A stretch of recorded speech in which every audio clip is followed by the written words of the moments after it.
वैसे तो मुख्यमंत्री शिवराज सिंह चौहान का हर दिन कोई न कोई कार्यक्रम होता है, लेकिन इंदौर में 6 जनवरी की ये 3 तस्वीरें बताती हैं कि बीजेपी नगर सरकार के लिए एक्टिव हो गई है। 16 नगर मुख्यालयों में मुख्यमंत्री के कार्यक्रम भी तय हो गए हैं। मुख्यमंत्री 13 जनवरी को उज्जैन का दौरा करेंगे, 15 जनवरी को सागर और कटनी, 16 जनवरी को सतना और सिंगरौली, 22 जनवरी को खंडवा और बुरहानपुर, 23 जनवरी को रीवा में कार्यक्रम है, 26 जनवरी को जबलपुर, 27 को रतलाम और देवास, 30 जनवरी ग्वालियर और मुरैना, भोपाल और 5 को छिंदवाड़ा में नगर सरकार के लिए रैली करेंगे।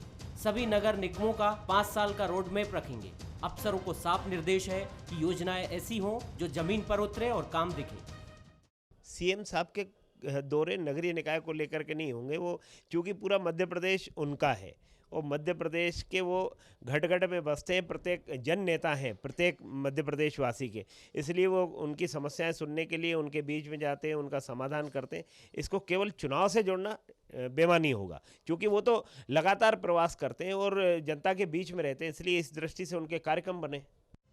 कांग्रेस भी एक्टिव मोड में आ गई है। कटनी में प्रदेश के सह प्रभारी संजय कपूर ने निकाय चुनाव को लेकर पूर्व पार्षदों और कार्यकर्ताओं के साथ मंथन किया। यह अलग बात है कि यहाँ कुछ नेताओं में असंतोष के कारण हंगामा खड़ा हो गया। उधर लाहौर में पूर्व मंत्री गोविंद सिंह ने प्रदर्शन किया। कांग्रेस विधायक 20 जनवरी को मुरैना में भी ऐसी ही रैली करेंगे। उधर खबरें हैं कि पीसीसी चीफ कमलनाथ भी 5 नगर निगम मुख्यालयों का दौरा करेंगे। 12 जनवरी को वे धार जाएंगे, 16 जनवरी को छिंदवाड़ा, फिर सिवनी और बालाघाट, 20 जनवरी को मुरैना में निकाय पर बैठक करेंगे। नाथ का फरवरी का कार्यक्रम भी बनाया जा रहा है। अब कमलनाथ जी के नेतृत्व में ही 2023 के लिए अभी से कांग्रेस के कार्यकर्ता जुट गए हैं। कमलनाथ जी इस महीने विभिन्न इलाकों में किसान सम्मेलनों की अगुवाई करेंगे। उनके दौरे कार्यक्रम बन चुके हैं। साथ ही नगरीय निकाय के लिए भी तमाम जगहों पे हमारे प्रभारी, पर्यवेक्षक और कमेटियां बन चुकी हैं। कांग्रेस पार्टी पूरी मुस्तैदी के साथ कमलनाथ जी के नेतृत्व में जनता की लड़ाई लड़ रही है। नगरीय निकाय चुनाव भले ही आगे बढ़ गए हों, लेकिन जंग को लेकर दोनों तरफ तैयारी शुरू हो गई है। कांग्रेस पुरानी शैली पर प्रत्याशी चयन की प्रक्रिया पर काम कर रही है। खबरें हैं कि इस फार्मूले पर कांग्रेस को मुश्किल आ रही है। उधर बीजेपी अपनी तय प्रक्रिया से नाम फाइनल करेगी। दोनों तरफ मुद्दे भी तराशे जाने लगे हैं। संकेत बताते हैं कि निकाय में उपचुनाव जैसा ही दंगल देखने को मिलेगा। नमस्कार, मैं हूं शरद द्विवेदी और हमारा आज का मुद्दा है नगर की लड़ाई नहीं ढिलाई। ढिलाई कहीं नहीं होनी चाहिए सर। और जैसा कहा जाता है कि मांझा ढीला कभी नहीं रखना चाहिए। मांझा आपका हमेशा तेज तर्रार होना चाहिए, जिससे सियासत की जो भी पतंग आप लड़ाएं या ज़िंदगी में जो भी पतंग आप ऊंचाई तक ले जाएं वो कटे नहीं, वो आसमान में ऊंची ऊंची ऊंची उड़ती चले। मकर संक्रांति है इसलिए पतंग का जहन में ख्याल आ गया। शिवराज जी के बारे में उनके एक शुभचिंतक की बात हमें हमेशा याद रहती है और उस शुभचिंतक का ये कहना था कि मैंने अपने जीवन में ऐसे राजनेता कम देखे हैं।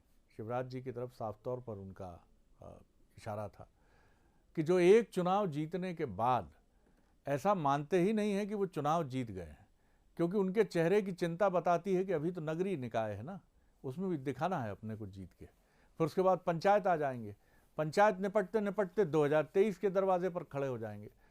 तो उनका ये इशारा था कि शिवराज जैसे ही चुनाव, एक कोई भी चुनाव जीतते हैं, उसी दिन से, उसी क्षण से, जिस दिन परिणामों की घोषणा होती है, वो अगले चुनाव की तैयारी कर देते हैं। दरअसल ये शिवराज जी का ही डीएनए नहीं है, ये बीजेपी का डीएनए है। बीजेपी ये मानती है कि हर चुनाव उसे जीतना है। चुनाव क्यों जीतना है? क्योंकि वो ये जानती है कि अगर नगर सरकारों में वो नहीं होगी तो विधानसभाओं में भी चुनौती मिलेगी उसे, पंचायतों में वो नहीं होगी तो ग्रामीण इलाकों में उसे चुनौती मिलेगी, विधानसभा और लोकसभा चुनाव में। दूसरी तरफ कांग्रेस भी ये समझ रही है कि अगर उसे मध्य प्रदेश में फिर वापसी करनी है तो नगर सरकार हो या पंचायत की सरकारें हों, उसे इन दोनों ही चुनावों को बहुत गंभीरता से लेना है।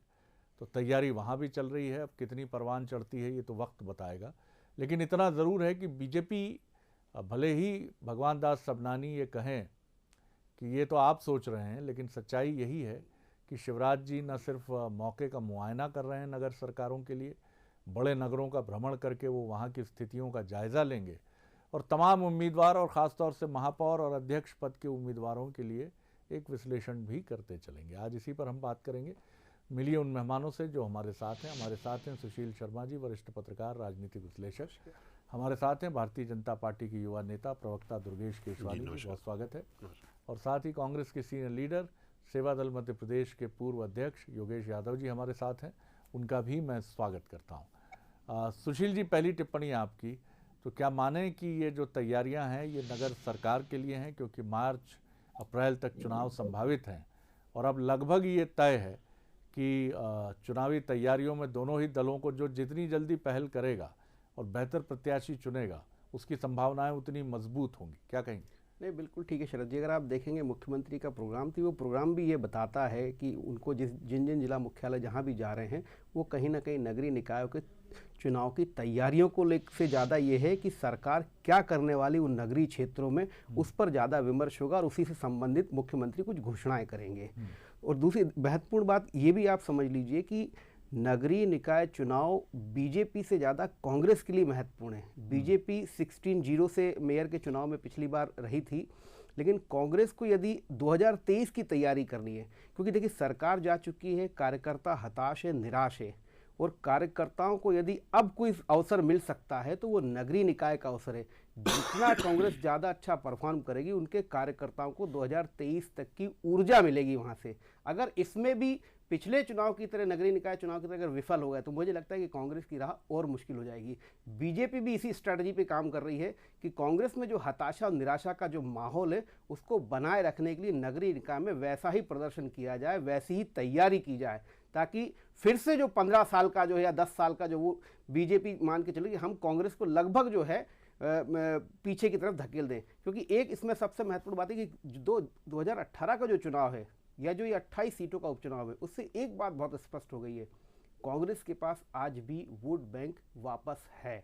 2018 में जो वोट बैंक जो उन्होंने जो गेन किया था मतदाताओं में, जो मतदाताओं ने जो उनको पसंद किया था, वो पसंद 28 उपचुनाव में भी नजर आती है। बड़ी बात है। तो सवाल ये भी है कि क्या बीजेपी 25 साल की तैयारी करके चुनाव मैदान में उतरने का एक तरह से रोड मैप या ब्लूप्रिंट तैयार कर चुकी है, और क्या इस पूरी तैयारी में आगे के सारे किरदार भी तय हो चुके हैं? 2023, फिर उसके बाद 2028, फिर 2028 के बाद 2031, 32 जो भी है, क्या इन सारी चीज़ों को तय कर चुकी है? और अगर इतने मैकेनाइज तरीके से और इतने ही रोबोटिक अंदाज में बीजेपी चुनाव लड़ रही है, तो निश्चित तौर पर चुनौती कांग्रेस के लिए तो बहुत गहरी है। दुर्गेश जी, क्या कहेंगे आप? जीतना जीतना और जीतना, ये लक्ष्य तो बीजेपी का नज़र आता है। मुरलीधर राव जी भी ये कह के गए कि हम सिर्फ जीतने पर ही सोच रहे हैं और जीत कर ही रहेंगे, ये भरोसा हमारा है। किस तरह से आप देखते हैं मुख्यमंत्री के दौरों को और नगरीय निकाय के चुनाव में भारतीय जनता पार्टी क्या एक बार फिर कमाल करेगी? देखिए शरद जी, भारतीय जनता पार्टी सिर्फ एक ही मूल मंत्र पे चलती है, पंडित दीनदयाल जी के सपने को चरितार्थ करने के लिए अंतिम पंक्ति में बैठे अंतिम व्यक्ति की कैसे सेवा की जाए। और मुझे लगता है कि सेवा सेवा और सेवा, उसका ही भारतीय जनता पार्टी का मूल मंत्र है। और मुझे लगता है कि जो माननीय शिवराज जी के दौरे हैं, आप देखेंगे शिवराज जी जननायक हैं, जनता के बीच में रह के, मतलब आपने भी कई उनकी चुनावी रैलीज़ भी कवर की हैं, उनके दिन भी आपने देखे होंगे। हज़ारों कार्यकर्ताओं से वो पर डे मिलना चाहते हैं। जो कार्यकर्ता आता है दूरस्थ से भी, वो उनसे मिलके उनकी समस्या जानते हैं। मतलब एक आत्मीयता का भाव मध्य प्रदेश की 7.5 करोड़ जनता के साथ उनका है। और मुझे लगता है कि जो 15 महीने के कार्यकाल में पूरी व्यवस्थाएं ध्वस्त हो चुकी थी, सड़क बिजली पानी मुद्दे जैसे, हम उन मुद्दों पे आपके पास हम आके डिबेट्स करते थे कि पानी नहीं मिल पा रहा है, बिजली नहीं दे पा रहे हैं, सड़कें बनी नहीं है, गड्ढे हैं। तो मुझे लगता है कि उसको नीचे तक आज उन्होंने जो घोषणा की कि 16 की 16 नगर निगमों में वो जाएंगे, जहाँ पे दिक्कतें हैं, कहाँ पे क्या क्या जो कमियां हैं, उसको कैसे पूरा किया जाएगा। आप 15 महीने का कार्यकाल अगर कांग्रेस का देखेंगे, वो सिर्फ और सिर्फ खजाने खाली को लेकर रोते रहे। और हम आज देखिए लगभग पूरा 9 महीने के आसपास 10वें महीने में, पर हमारे मुख्यमंत्री जी ने, हमारी सरकार ने एक बार भी इस चीज़ का रोना नहीं रहा है कि हमारे पास फंड्स नहीं है। हम फंड्स कहीं से भी लेके आएंगे, जनता के जो जनता को सुविधाएं मिलनी चाहिए, उसके लिए हम पैसे को कहीं से लेकर कहीं तक जनरेट करेंगे। और भारतीय जनता पार्टी का अगर आप चुनावी मोड के रूप में बात करते हैं, तो हमारे प्रदेश अध्यक्ष जी और हमारा संगठन नीचे तक, हमारा कार्यकर्ता हमेशा 24/7 चार्ज रहता है, वो चुनाव के हर मोड़ में रहता है। शिवराज जी भी एक कार्यकर्ता हैं, आपने वो भी उस बात को अपने वक्तव्य में ये बात भी कही कि वो 24/7 चुनाव के लिए हमेशा नए चुनाव के लिए फिर तैयार रहते हैं। तो भारतीय जनता पार्टी का प्रत्येक कार्यकर्ता अपने संगठन को अक्षरशः पालन करता है, और संगठन जो जहाँ पे कार्यकर्ता से अपेक्षा करता है वो कार्यकर्ता खरा उतरने की बात करता है। आपने सुनी बात यादव जी अपने प्रतिद्वंदी भारतीय जनता पार्टी के युवा साथी की भी। बहुत सारी बातें हैं कहने के लिए तो, लेकिन अब क्या कहा जाए। अब कांग्रेस को ही कुछ गर्जना तर्जना और कुछ वीर रस में आना चाहिए, क्योंकि कई बार इतनी सारी बातें कांग्रेस के लिए कही जाती हैं कि हम भी महसूस करते हैं कि हमारे पास भी शब्द नहीं है, और हम भी कहें तो क्या कहें। और कोई वीर रस की कविता हो तो उसको ऐसा पढ़ें कि वीर भाव जो है उससे कांग्रेस और कांग्रेस का कार्यकर्ता आंदोलित हो उठे और अपने पुराने स्वरूप और वैभव को प्राप्त करके रणभूमि में कूद पड़े। जी, अब इससे ज़्यादा मैं क्या जागृति के लिए प्रयास कर सकता हूँ।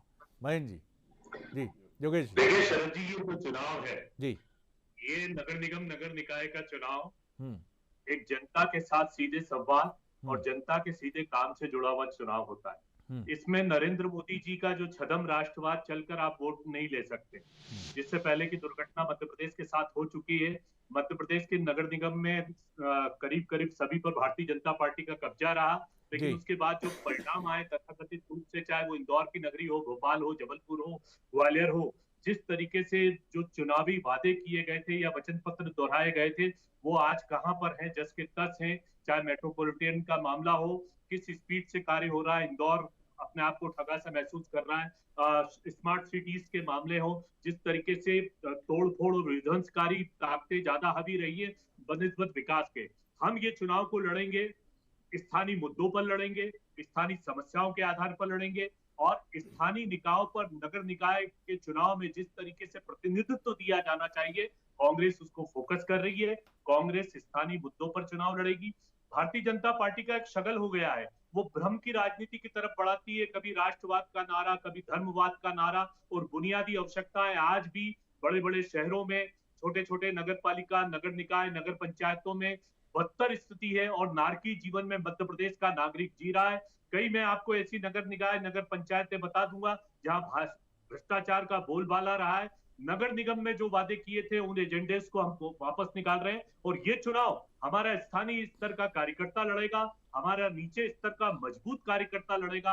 भाई दुर्गेश जी जैसे 15 माह के कार्यकाल की उपलब्धियां बता रहे थे, हमारे गुणगान कर रहे थे व्यंग्यात्मक तरीके से, तो मैं स्पष्ट कर दूं कि आप बता दीजिए कि अभी जो आपने शिवराज सिंह जी की सरकार रही तो आपने कौन सी पूंजी को जनरेट कर लिया। आप भी तो कर्ज लेकर ही घी पी रहे हैं। आप कह रहे हैं कि साहब हमने तो बहुत विकास के पथ पर आगे बढ़ा दिया, तो आप एक रेवेन्यू जनरेट का एक उदाहरण तो दे दीजिए। रेवेन्यू जनरेट हम कम से कम रोए तो नहीं है यादव जी, हम उस चीज को रोना तो रोते नहीं रहे। हमने कभी जनता को ये नहीं बोला कि हम ये काम नहीं कर। पूरी हो जाए, नहीं तो हम दोनों को नहीं सुनते। के आधार पर राजनीति नहीं चलती है। आपका झूठ सामने है। मध्य प्रदेश की सरकार की तरफ से कोई रेवेन्यू जनरेट नहीं किया जा रहा है। मध्य प्रदेश के नगर निगम, नगर निकाय के हालात दिन पर दिन बदतर होते जा रहे हैं।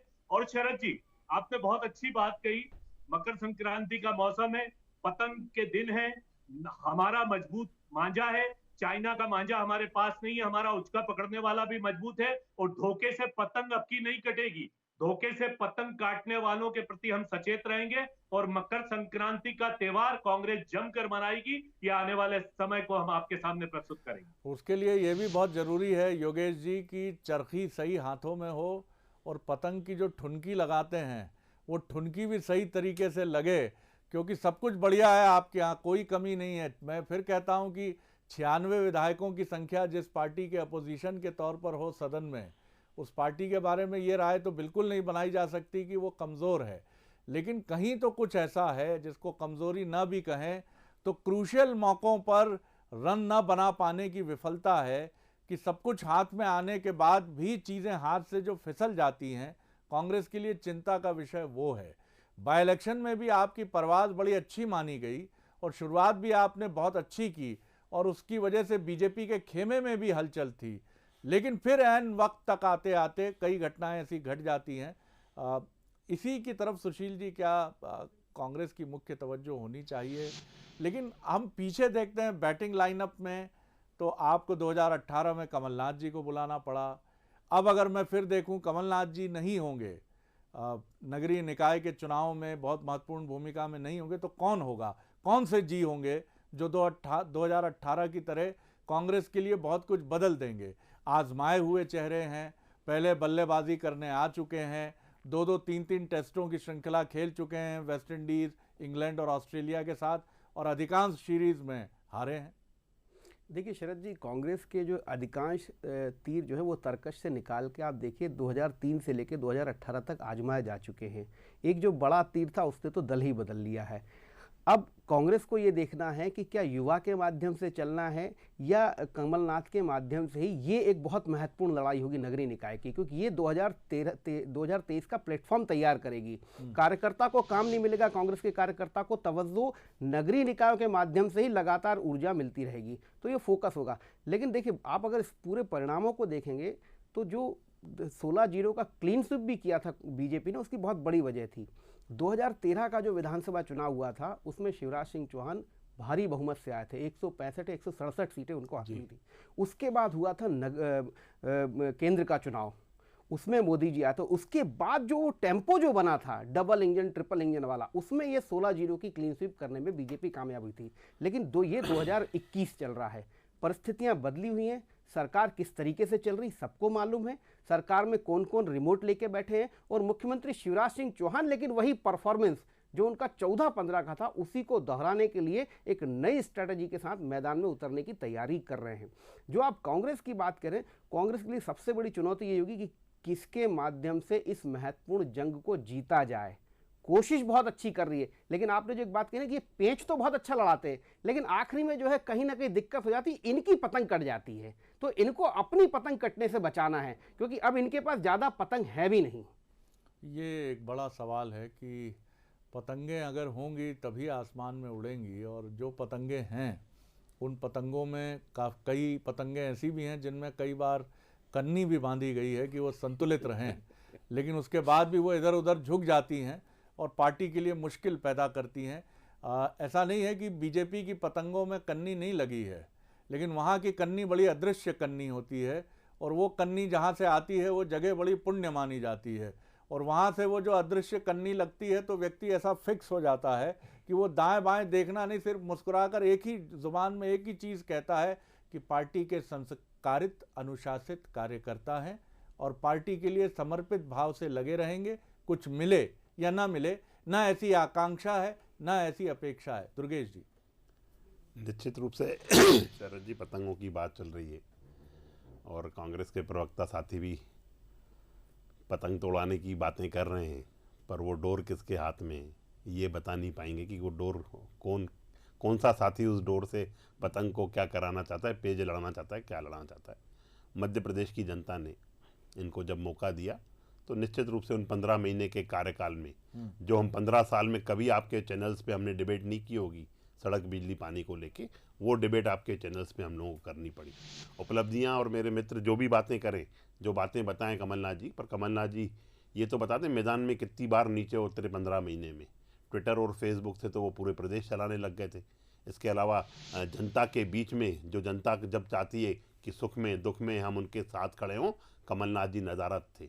आज मेरे मित्र पेचों की बात कर रहे हैं कि पेच लड़ाए जाएंगे। अरे आप मैदान में तो आइए, आप इतनी देर से बैठे हैं, 15 महीने में एक उपलब्धि क्या थी आपकी, आप वो गिना नहीं पाए। आपने किया क्या जनता के लिए? पर हमने जब 2003 में चुन के आए तो 2008 में वो मुद्दे नहीं थे, तभी जनता ने हमें आशीर्वाद दिया। फिर जो जनता की जन अपेक्षाएं थी उसमें हम 2013 में खरे उतरे और जनता ने हमें आशीर्वाद दिया। जनता ने तो आशीर्वाद हमें 2018 में भी दिया शरद जी, और हम निश्चित रूप से, हमारा वोटिंग परसेंट ज़्यादा था, सीटों कुछ कम थी। वो भी देखेंगे कि जो कमलनाथ जी के समय न देने की वजह से उनके विधायक जब उनसे छूट के चले गए और हमारे मित्र सिर्फ आरोप लगाते रहे, पूरे उन्होंने 15 महीने के बाद हम ये कर रहे हैं। अरे आपने जो वादे किए थे, आप जन आयोग भी गठन कर देते, आप जब व्यापम और ई टेंडरिंग को लेकर चिल्लाते थे, नहीं कर पाए। आप एक काम नहीं कर पाए, आप सिर्फ तबादलों में व्यस्त रहे अपने, कि तबादलों को कैसे हम लोग मैनेज करते रहे, उसी में 15 महीने का कार्यकाल निकाल दिया। जनता के हितों के आपने किया क्या? आज आप बताते ना, तब आप वो चुनाव जीतते। जनता ने इनको सिरे से नकार दिया, और अभी भी आप कितना ही कर लीजिए, आपकी पतंगों को हवा नहीं मिलने वाली कहीं से। वो पतंग आसमान पे जब लहराती है तब पतंगबाजी होती है, आपकी पतंग ऊपर तक भी नहीं पहुंच पाएगी। योगेश जी। जी सर। शरद जी, हम तो धोखा वहां पर खा गए। हम जिस प्रतिद्वंदी से पतंग लड़ाना चाह रहे थे, हमें क्या मालूम था कि हमारे नीचे उड़ने वाली पतंग ही हमें नीचे से काट देगी। वो तो हमारे घर की पतंग थी जिसके पेंच लड़ाकर हम कट गए। तो इसका मतलब ये थोड़ी कि हम कोई हारा है। अब आमने सामने का मुकाबला है, अब देखते हैं किसकी पतंग में कितना जोर है, किसके मांझे में कितना जोर है। वो तो धोखे की कटी हुई पतंग थी, वो हमारे साथियों ने ही अपने नीचे से पेंच लड़ाकर काट दिया।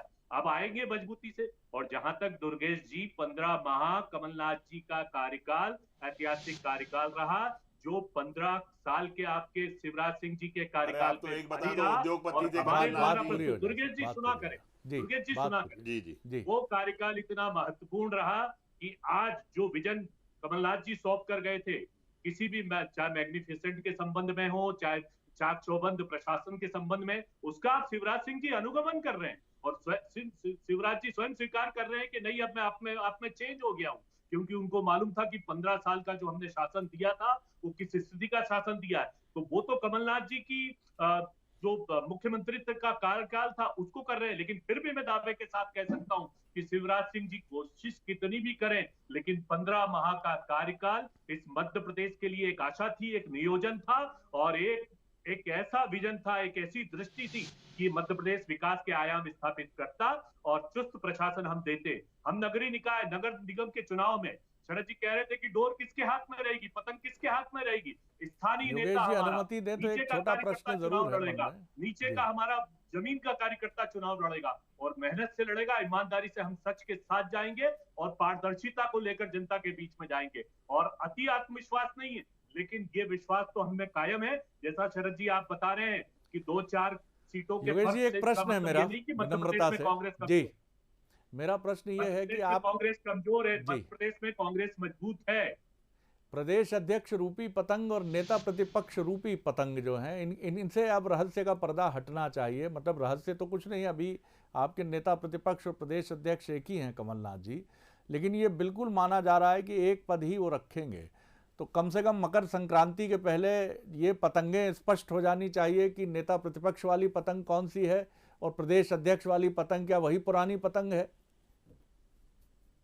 शरद जी, अब डोर ढील कौन किसके हाथ से ज्यादा ढील जाती है या कौन खींच के पेच काटता है, इसको आप समय के भविष्य के गर्भ में इसको संयोजित रहने दीजिए। मौका आने पर हमारा एक लक्ष्य ये रहेगा, चलिए हमारा एक, लेकिन मुझे वो पतंग काट के रखें। मुझे योगेश जी आनंद का वो डायलॉग काका का याद आ गया, राजेश खन्ना, हम सब की डोर केंद्रीय नेतृत्व के हाथों में है, कोई नहीं जानता कब कौन नेता प्रतिपक्ष बनेगा और कौन प्रदेश अध्यक्ष। चलिए मैं समझता हूं और बात सही है कि डोर तो केंद्रीय नेतृत्व के हाथ में ही है और उसके बाद ईश्वर के हाथों में है। सुशील जी, नगरीय निकाय के चुनाव बड़े दिलचस्प होंगे क्योंकि बीजेपी भी घोषणाएं करने के पहले ठहरेगी, छिटकेगी।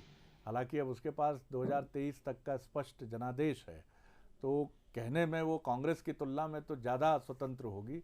लेकिन पेंडेमिक के बाद क्या हालात हैं, क्या परिस्थितियां हैं, ये किसी से छिपा नहीं। ये बिल्कुल सही कहा दुर्गेश जी ने कि मुख्यमंत्री खजाना खाली है का जिक्र नहीं करते, क्योंकि उनको इस बात की बड़ी नाराज़गी भी रही कि जब तक कांग्रेस की सरकार रही तो उसके मुखिया बार बार ये बात कहते थे कि बीजेपी की सरकार खजाना खाली देकर गई है। इससे उनको काफ़ी नाराज़गी थी और उन्होंने उसी समय ठान लिया था कि सत्ता में आने पर बीजेपी में हम ये नहीं कहेंगे। लेकिन सच्चाई है। आप बीजेपी के लिए क्या चैलेंजेस देखते हैं? नहीं, बीजेपी के लिए सबसे बड़ा चैलेंज तो देखिए यही होगा कि 16 नगरीय निकायों में जब आप खुद काबिज हैं तो आपका ऑडिट होगा, जनता आपका ऑडिट करेगी। सबसे बड़ी परेशानी बीजेपी को वहीं पर आएगी। उसी के काट के रूप में आप देखिए मुख्यमंत्री के ये दौरे बहुत रणनीतिक रूप से तय किए गए हैं। मुख्यमंत्री एक लोकप्रिय चेहरा हैं, जनता की सीधी नब्ज पकड़ते हैं, जनता भी उनको पसंद करती है।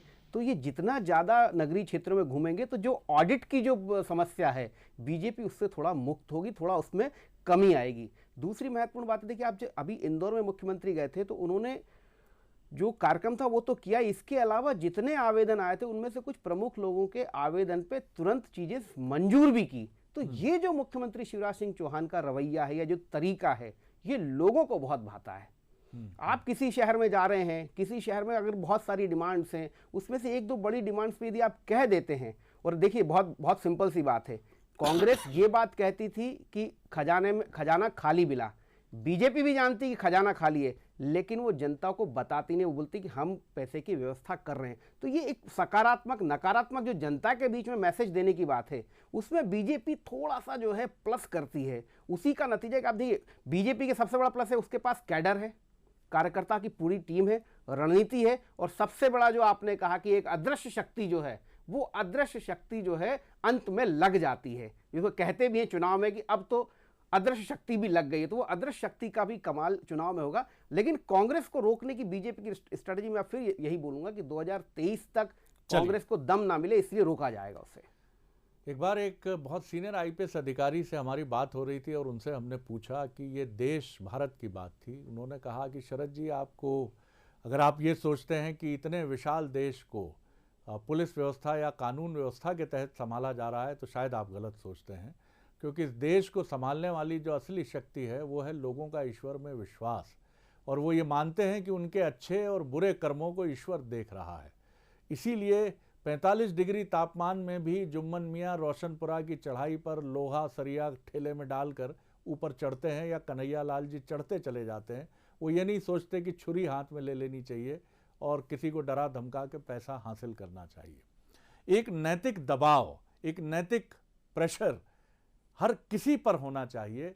अब बीजेपी के पास शायद वो संघ के रूप में बहुत मजबूती से मौजूद है, और संघ भी एक ऐसे निगरानीकर्ता के तौर पर है जो गलतियां करने देता है। वो ये नहीं कहता कि हर चीज़ पर टोकने के लिए खड़ा हो जाता है, लेकिन वो प्रलोभन आने पर खूब परखता है कि देखते हैं हमारे ये जो कारिंदे हैं, या माफ़ कीजिएगा ये शब्द तो ठीक नहीं होगा, हमारे ये जो किरदार हैं, ये किरदार प्रलोभन आने पर भी कैसी प्रतिक्रिया देते हैं। लेकिन कांग्रेस में ये व्यवस्था जो पहले होती थी शायद वरिष्ठ नेताओं की तरफ से, अब उसका मूल्यांकन करता कोई नहीं है। और ज़मीर की बात करें तो कहाँ है ज़मीर, ये तो मेरे ख्याल से बड़ा सवाल है, और इस सवाल से टकराना अभी तो मुनासिब नहीं है, क्योंकि वक्त आपसे इजाज़त लेने का है। बहुत धन्यवाद योगेश जी, दार्शनिक हो गया हूँ तो क्षमा। धन्यवाद दुर्गेश जी, और धन्यवाद सुशील जी। नमस्कार।